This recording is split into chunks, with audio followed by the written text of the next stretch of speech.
اس پر میں ایک بات آپ کے سامنے رکھوں. آپ جانتے ہیں کہ حضرت اویس کرنی رضی اللہ تعالی عنہ تابعی ہیں. حضور کا دور پایا ہے، صحابی نہیں بنے. آقا کریم قمیض کے بٹن کھولتے اور یمن کی طرف رخ کرتے اور کہتے مجھے یار کی خوشبو آ رہی. صحابہ نے کہا وہ کون ہے جو آپ جس سے اتنا پیار کر رہے ہیں اور وہ آپ کو ملنے بھی نہیں آیا؟ فرمایا اس کی بوڑھی اور نابینا ماں ہے جس کی خدمت اسے میرے حضور آنے سے روکے ہوئے. یہ لوگوں نے اپنا خانہ ساز دین بنایا ہے کہ ماں فالج میں تڑپ رہی ہے اور بیٹا جہاد کرنے جا رہا ہے. ماں کو سخت ضرورت ہے اور بیٹا تبلیغی گشت کرنے گیا ہوا ہے. ماں کو سخت حاجت ہے اور بیٹا جا کے پیر کے دربار پہ بیٹھا ہوا ہے. یہ مکے والا پیر تو شے ہی کوئی نہیں، غوث اعظم سے فیض نہیں مل سکتا اگر ماں راضی نہ ہو. پہلا مرشد ماں ہے.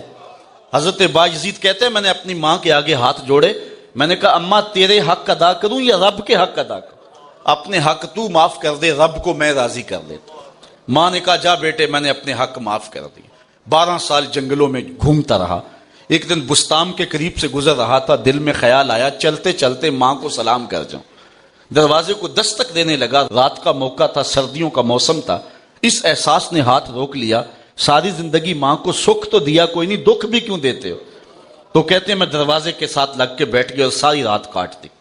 جب سحری کا وقت ہوا تو اندر سے جو نالی آتی تھی اس سے پانی آیا. میں سمجھ گیا میری ماں تہجد کے لیے اٹھی. دروازے کو دستک دی، اندر سے آواز آئی بیٹا بایزید ٹھہرو ابھی آئی. مائیں بیٹوں کے دستک کے انداز سے بھی جانتی ہیں یہ کس بیٹے کے ہاتھوں کا لمس ہے. میں بارسلونا کے ایئرپورٹ پہ کھڑا تھا کہ وہاں مجھے ایک بینچ سے یوں محسوس ہوا جس طرح کوئی ہم زبان بول رہا ہے، تو غیر اختیاری طور پہ ادھر لڑک گیا. تو وہ انڈین لوگ تھے اور اپنے ایک دوست کو الوداع کرنے آئے تھے. تو میں نے اس سے گپ شپ شروع کی. میں نے کہا کہ بتاؤ کتنا عرصہ ہوا، کتنی دیر بعد جا رہے ہو؟ تو وہ مجھے کہنے لگا کہ 27 سال 3 ماہ کے بعد جا رہا ہوں.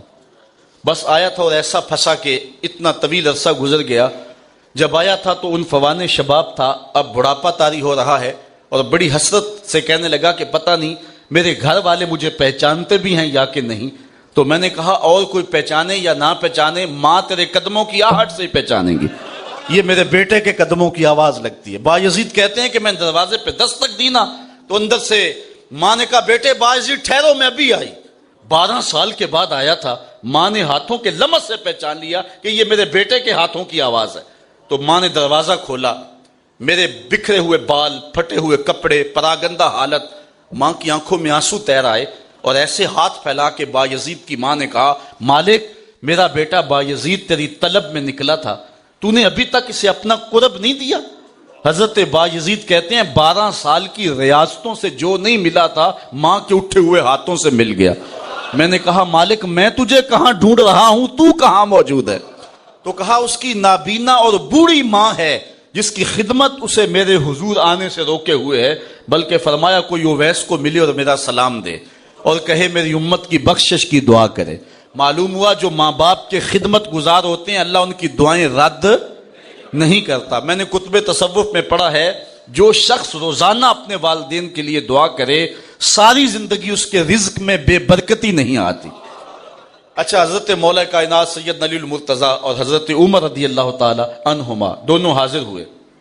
حضرت اویس کرنی کے پاس پہنچے اور جا کے حضور کا سلام دیا. بس اویس کرنی تڑپ گئے اور کہا کہ حضور کے لبوں پہ کیسے میرا نام آیا تھا، کیسے کہا تھا اویس کو سلام دینا. جب یہ امٹتے ہوئے محبتوں کے جذبات دیکھے تو کہا اتنا پیار حضور سے تو تم حضور کو ملنے کیوں نہیں آئے ہو؟ صہیب روم سے آ گئے، سلمان فارس سے آ گئے، بلال حبشے سے آ گئے، یمن تو کوئی دور بھی نہیں تھا.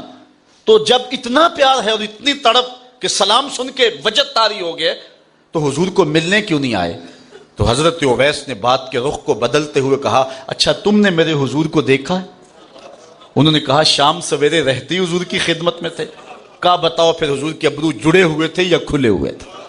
یہ ایک دم حیرت میں ڈوب گئے. تو حضرت اویس بولے مجھے پوچھ لو، جس نے نہیں دیکھا اسے پوچھ لو. کوئی دور سے دیکھتا تو اسے جڑے ہوئے نظر آتے، قریب آ کے دیکھتا تو کھلے ہوئے نظر آتے.